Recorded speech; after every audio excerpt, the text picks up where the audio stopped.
estar cheio do Espírito. Deve ser Espírito, porque do Espírito você não sabe. Porque as pessoas acreditam que falar em línguas é o Espírito de Deus. Falar em línguas é um dom do Espírito. Profetizar é um dom do Espírito. O que o Espírito tem a fazer na nossa vida é muito maior do que fazer a gente falar em linguinha. Balá, balá, balá, balá. Né? Não que o dom não significa... O dom significa muito se nós soubermos usá-lo da maneira correta. Significa muito. Hoje o que virou as igrejas cheias do Espírito, presbítero? Espírito de engano. Não é isso que a gente está vendo? Espírito de engano. Pastores sem conhecimento, profetas sem conhecimento. Oh, rapaz, é tanta coisa. É tanta coisa que a gente tem que ver. Então, o conceito deles, o conceito judaico sério. O conceito sério. Que tem uma parte do judaísmo aí que é tão doido quanto a gente. Os caras creem em horóscopo, creem a mesma tranqueira que os que dizem que são crentes aí acreditam. Então, eu estou falando de conceito sério, de uma raiz séria. Então, se eu vou buscar uma raiz judaica, eu vou buscar de Jesus. Porque Jesus era o quê? Judeu. E ele quebrou uma regra, como nós sabemos. Ele era um rabino não casado. Só que ali, só que esse cidadão chamado Yeshua, ele é insuperável. Ele é insuperável. Quem supera Yeshua? Quem supera Jesus? Viveu como judeu, aprendeu tudo que um judeu tinha que aprender, fazia tudo, participava de todas as festas judaicas, tudo normal. Só que ele era perfeito, um homem perfeito, né, que venceu todas as coisas, né? Todas. Então, assim, mas como nós falamos, né, são questões de apenas mero conhecimento, né, mera conjuntura. Para mim ele era casado, para vocês também eram. Então, olha que maravilha, né? Vamos entrar lá agora em Apocalipse? Eu vou ler aqui, Apocalipse 13, 9, aliás, né? 9, versículo 13, até o 21. Tá bom? Diz assim: o sexto anjo tocou sua trombeta e ouvi uma voz que vinha das quatro pontas do altar de ouro que está na presença de Deus. A voz disse ao sexto anjo que tinha a trombeta: solte os quatro anjos que estão amarrados junto ao grande rio Eufrates. Então os quatro anjos que haviam sido preparados para aquela hora, dia, mês e ano, foram soltos para matar 1/3 da humanidade. Ouvi que seu exército era constituído de 200 milhões de soldados a cavalo. Em minha visão vi os cavalos e os cavaleiros montados neles. Os cavaleiros usavam couraças vermelhas, azul escuras e amarelas. Os cavalos tinham cabeças como as de leão e da boca lhes saíam fogo, fumaça e enxofre. 1/3 da humanidade foi morto por essas 3 pragas que saíam da boca dos cavalos: fogo, fumaça e enxofre. O poder dos cavalos estava na boca e na cauda, pois a cauda tinha cabeças como de serpente, com as quais feriam as pessoas. Aqueles que não morreram dessas pragas ainda se recusaram a arrepender-se de seus atos perversos. Continuaram a adorar demônios e ídolos, feitos de ouro, prata, bronze, pedra e madeira. Ídolos que não podem ver, nem ouvir, nem andar, e não se arrependeram de seus assassinatos, sua feitiçaria, sua imoralidade sexual e seus roubos. Vamos falar aí sobre o versículo 13 um pouco? Os judeus, eles supunham que o tempo... Pode falar, presbítero. Qual o capítulo mesmo? 9, do 13 ao 21. Capítulo 9 de Apocalipse. Estava no capítulo 13. Por isso que não deu certo. Então vamos lá, os judeus, eles supunham que o templo de Jerusalém, que originalmente a tenda armada no deserto, né, era apenas uma cópia de um templo celeste. Principalmente que Deus disse para que Moisés construísse da maneira que ele teve a revelação, né? Portanto, criam que as seções e itens do templo terreno tinham paralelos no céu. Você pode conferir isso em Hebreus 8:5 e 9:23. Assim, nós temos que aqui havia o altar do holocausto e o altar do incenso no tabernáculo terrestre. O primeiro fora do lugar santo e o segundo não muito distante lá do véu de separação diante do Santo dos Santos. Muito provavelmente havia apenas um feito de ouro, tá? Tal como de ouro era o altar do incenso. Os dois eram feitos de ouro, tá? Neste altar, ou altares, havia pontas ou chifres, como é mencionado na passagem em foco, né? Então, o sangue dos sacrifícios era ali passado conforme se vê em Êxodo 29:12 e Levítico 7:18. Quando alguém era perseguido, se agarrava a esses chifres, a essas pontas, né? Ou ângulos, né? E dava a entender que aquela pessoa, que ela fugia. E ali era um lugar, um local de refúgio, né? Isso aí você pode conferir lá também em 1 Reis 2:28. Em Apocalipse também o altar é considerado como um lugar de refúgio, né?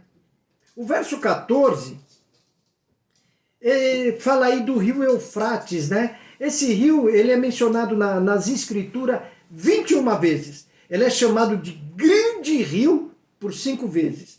Então ele era a fronteira oriental, tal como o mar Mediterrâneo, era a fronteira ocidental da herança de Deus. Um momento.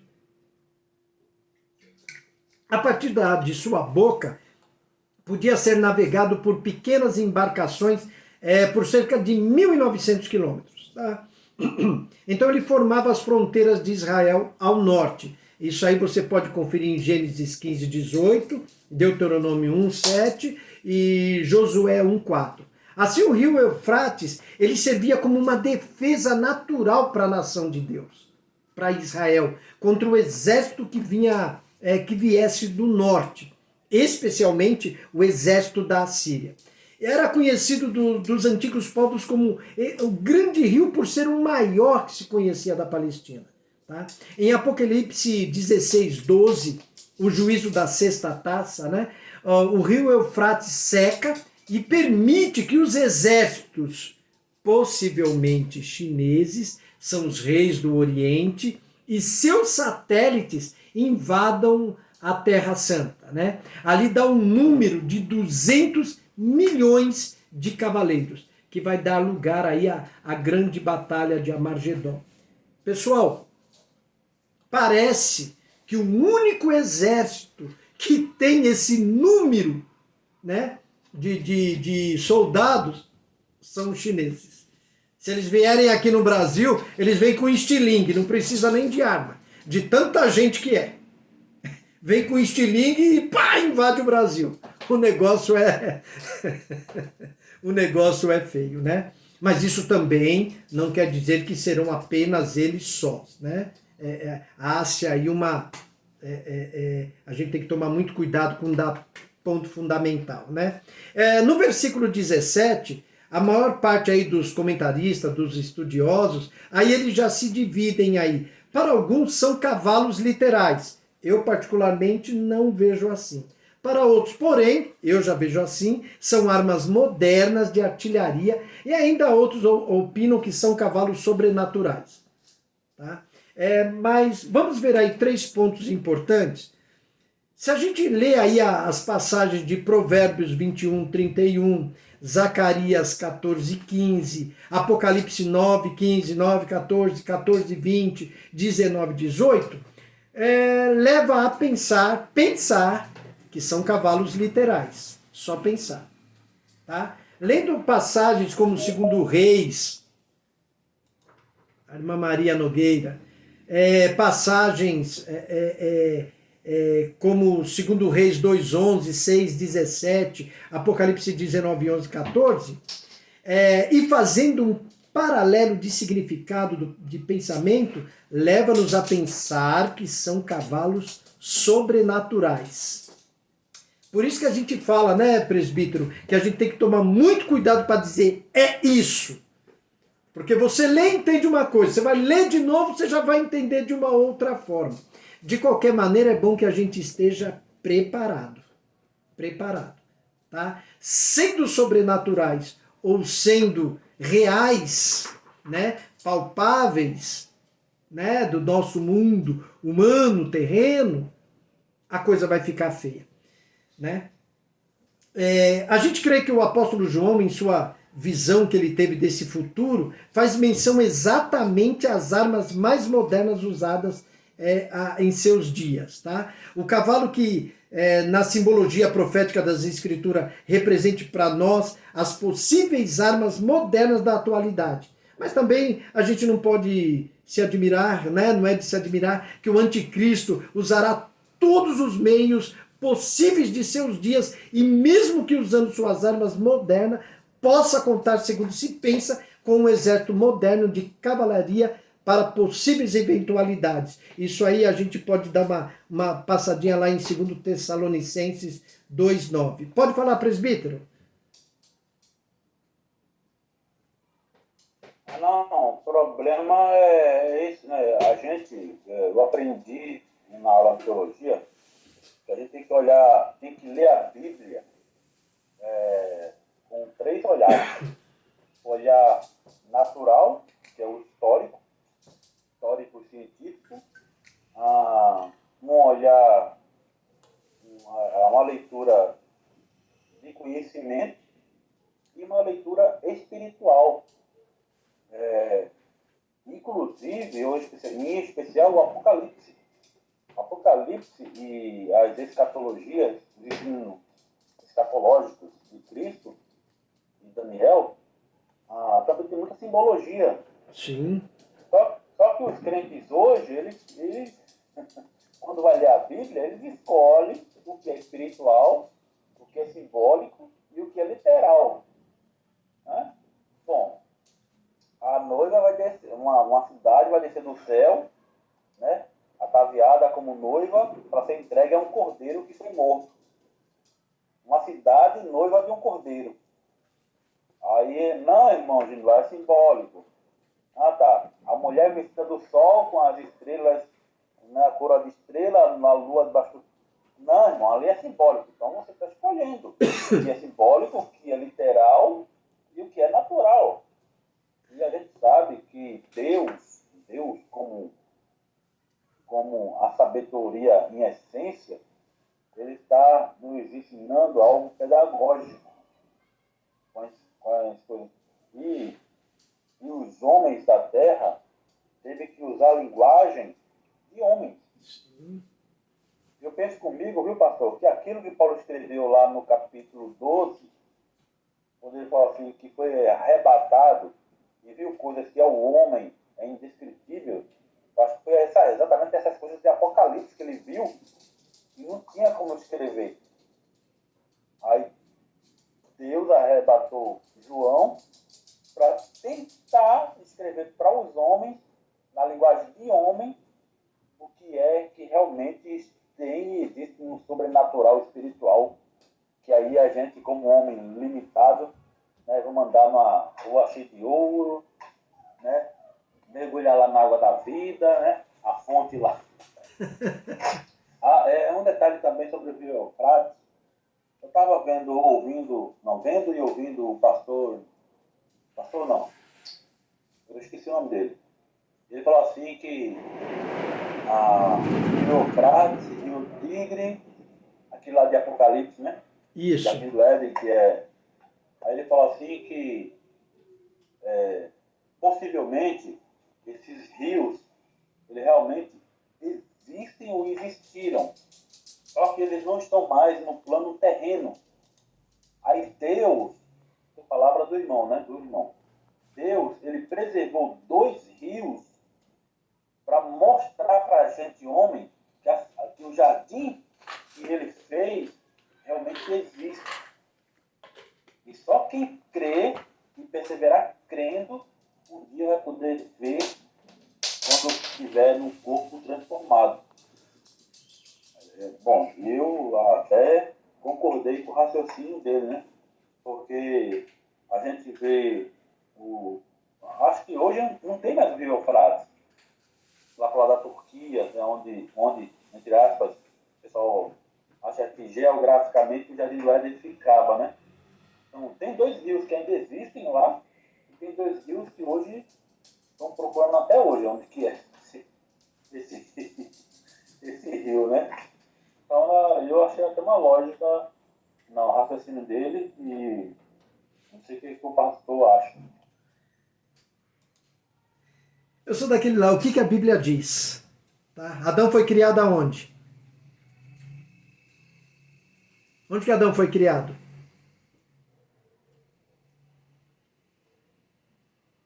Tá me ouvindo, presbítero? Meu microfone estava desligado. Tá. No Éden. Onde ficava o Éden? Na verdade, Adão não foi criado no Éden. Se a gente for olhar biblicamente, a terra era um grande paraíso, um grande local. E existia um jardim separado. Adão foi feito do pó da terra e colocado no Éden. Tá certo? E onde era essa terra e esse Éden? Aqui na terra. Aqui. Tá? Só que a terra era uma estrutura completamente diferente. Que aí a ciência, a parte científica ajuda a entender o que era essa terra. O canópio não chovia, então tudo era diferente. Tudo era praticamente enorme. Adão não era um homenzinho de 1,5 metro de altura. Adão pode chegar a estaturas aí, sei lá, de 4 metros de altura, ou até mais um pouco. As árvores, tudo pelo que a própria ciência mostra, pelo canópio, não existia geleira, não existia nada. A terra, Deus criou a terra, por isso eu prefiro ir no que a Bíblia diz. Diretamente no que a Bíblia diz. O homem foi feito para morar aqui. Isaías, me esqueci a passagem, porque eu sou ruim de memória que só, não é só tu, diz que a terra não foi feita para ser vazia. Deus colocou o homem aqui para ser soberano aqui e para chegar à estatura de varão perfeito. Né? Ele tinha uma luta contra o mal, Só que a luta, o mal tinha que ficar do lado de fora. O mal sempre existiu antes do Éden. E as trevas, né, estavam lá e o Espírito de Deus pairava sobre a face do abismo e disse assim: basta, chega! Haja luz, né? Basta! É mais ou menos isso no original. Basta, chega! Chega! Acabou, porque por algum motivo aquela primeira terra lá se acabou. Aí só a ciência para dizer mais ou menos o que houve. Mas estão lá os dinossauros, era impossível eu estar lá. Só se eu fosse sair na mão com um dinossauro, eu queria ver o que ia acontecer com o dinossauro. Né? Eu não ia conseguir arrancar uma unha do dedinho dele menor. Né? Por algum motivo aquilo se acabou. Aí vem alguns cientistas que falam que caiu um meteoro lá na região de Yucatán e aquilo blum, provocou tudo isso daí. Né? Tudo isso. Aí Deus vem aí com o seu plano maravilhoso. Esse rio, Eufrates, se ele mudou de nome eu ainda não sei, mas é o mesmo rio que está secando lá. E que, segundo as escrituras, exércitos usarão aquilo como caminho para ir lá e atacar Israel. Porque, na verdade, funciona assim. Queira os crentes aceitar e não, quem Deus chamou de povo especial, zeloso de boas obras, não fui eu. Foi Israel. Eis que escolhi e separei para mim um povo especial, zeloso de boas obras. Israel. E nós somos aqueles que estamos nessa árvore que está enraigada lá, que fomos enxertados neles. Hoje eu posso ser chamado de Israel de Deus.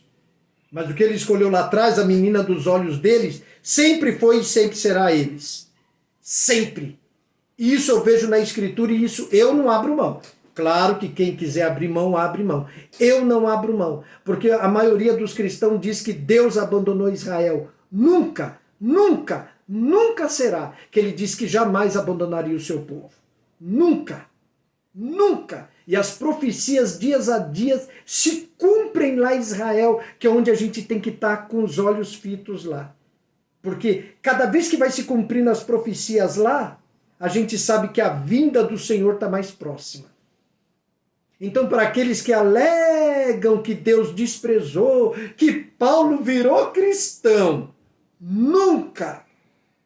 Todas as cartas dele são de um homem judeu que vivia uma vida judaica. É a única coisa que ele disse. Vocês, judeus, parem de obrigar o gentil a querer ser judeu. Que gentil não tem que se converter a judaísmo. Tem que se converter a Yeshua.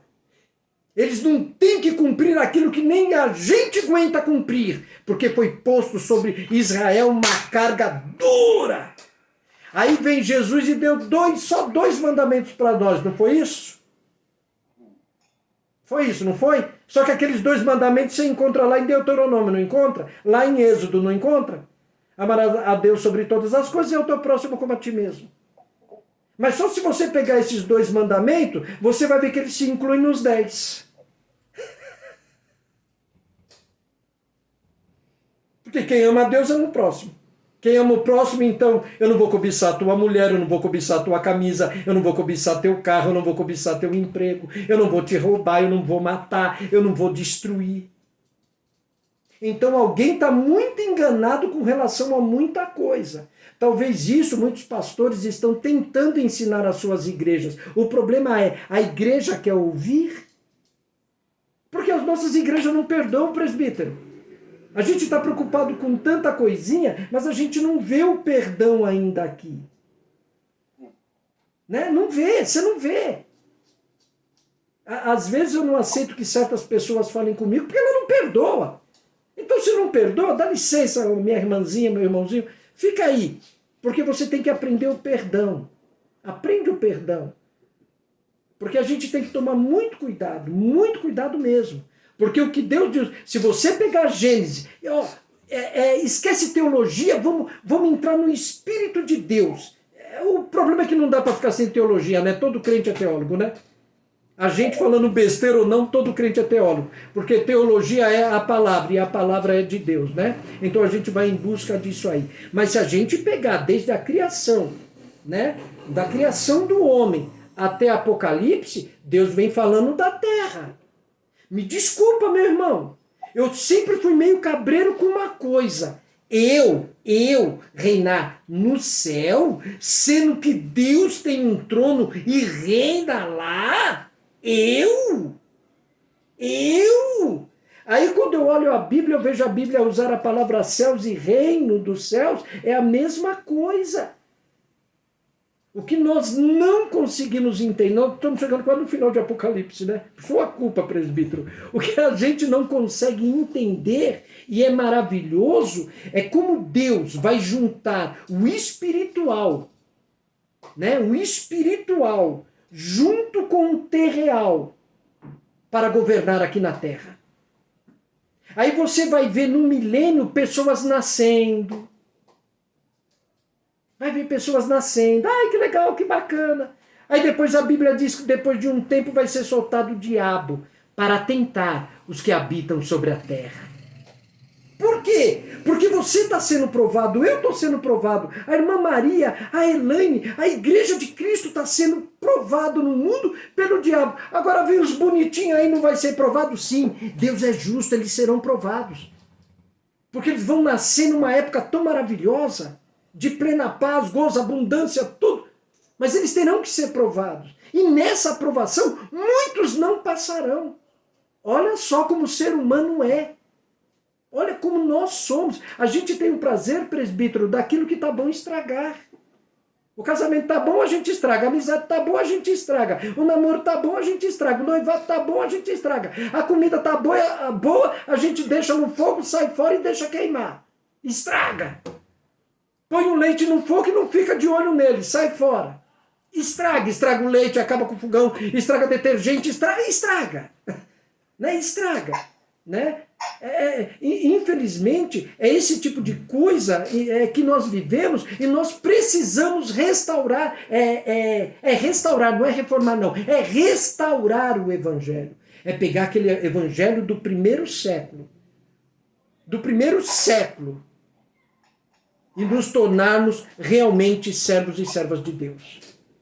É isso que nós precisamos. Porque é inacreditável como Paulo, Pedro, Estevão, Tomé, esses caras foram dar vida Davi, a gente está reclamando, eles podem, né, o Exu pode andar na Paulista e a gente que é crentinho não pode. Vai caçar o que fazer, vai servir Jesus.